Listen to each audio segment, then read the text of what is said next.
Welcome back to The Perspective on Budi Desatu. I'm Blaise Hope with Luigi Pralangga, former UN Peacekeeper. We're talking about various aspects, civilians in the Peacekeeping Corps, how to get involved if you're a young Indonesian who wants to see the world. But let's move on to some of the global security situations. Afghanistan, which is a long protracted war. How do you see the situation there? I know you've spent some time there. Yes, my service in Afghanistan dated back in early 2014 till now. So post-withdrawal or pre-withdrawal of US troops? Yeah, from preparation of withdrawal to post-withdrawal now.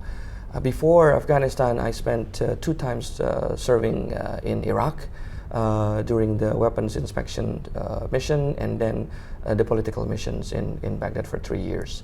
So I've been quite exposed to such highly hazardous duty stations. Now, my presence service in Afghanistan has been a different mandate from my previous mission in other countries. Back in early 2014, I was serving the UN Organization for Rehabilitation of Reconstructions for Afghanistan, where my role was to support the civil reconstruction of the country in the development projects. So we built roads, schools, rehabilitate universities, provided them some civil works developments. So it has been an eye-opener for me because the mandate is different from my previous mission assignment. Would you say Afghanistan is just a place apart? Yes, that's right. This particular mandate give me a better understanding that peacekeeping is not always just calming the situation, but also developing the nations, developing not only just physical or infrastructures, but also the developing of the people. And my role over there is to support the development projects, both physically and the capacity of the people of Afghanistan, in which I'm very grateful for these opportunities.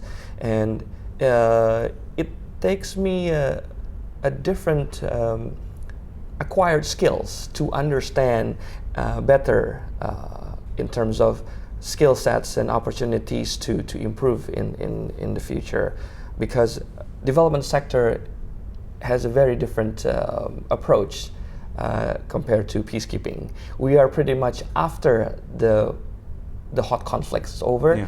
We're pretty much laying the foundations so that the countries can survive and can stand on their own feet by revitalizing the pillars of the functioning government. You mentioned that the fastest way to get a deployment was to go for the most dangerous posts. I remember, I've not been to Afghanistan, but I remember hearing a description of Kabul that stuck with me, which was haunted by suicide bombers. You've obviously experienced this. How would you, can you talk about Afghanistan a bit and also Iraq? Because we know obviously that the parts of both countries are arguably some of the most dangerous places to be in the world. Yes. Challenges or security threats like suicide bombing, car bombs, and all other IEDs, improvised explosive device, are pretty much common type of threats that occurs in such places like Afghanistan and Iraq. Yes, for staff, there are security measures in place, security procedures.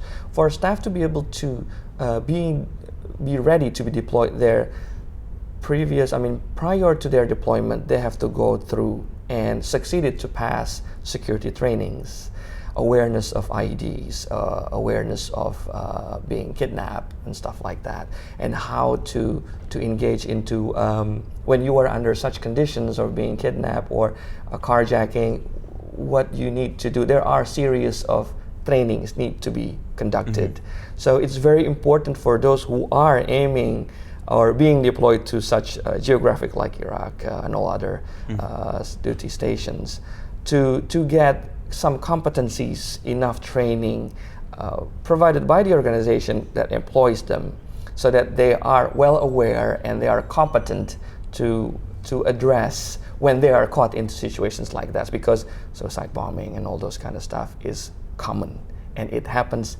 every day. So by having some trainings and adequate understanding, you know how to act professionally and how to cope when there is such event, if you are caught in the event, so that you won't endanger yourself and endanger your colleagues. I'm just curious, are Indonesians to a certain extent preferred for posts like this because they are most likely to be Sunni Muslim, which, for example, fits with the ISIS ideology only insofar as they are, on the face of it, Sunni Muslims?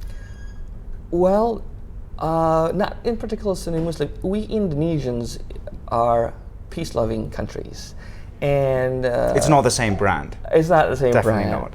I would like to touch more on the Indonesian as Yeah. not to a regular, I mean, a particular religious sect, but as Indonesians, it has a profound sense in ourselves because we have been taught about Pancasila, that we value peace. That's unity and diversity. Unity and diversity, Yeah. respect for diversity, social justice, belief in God.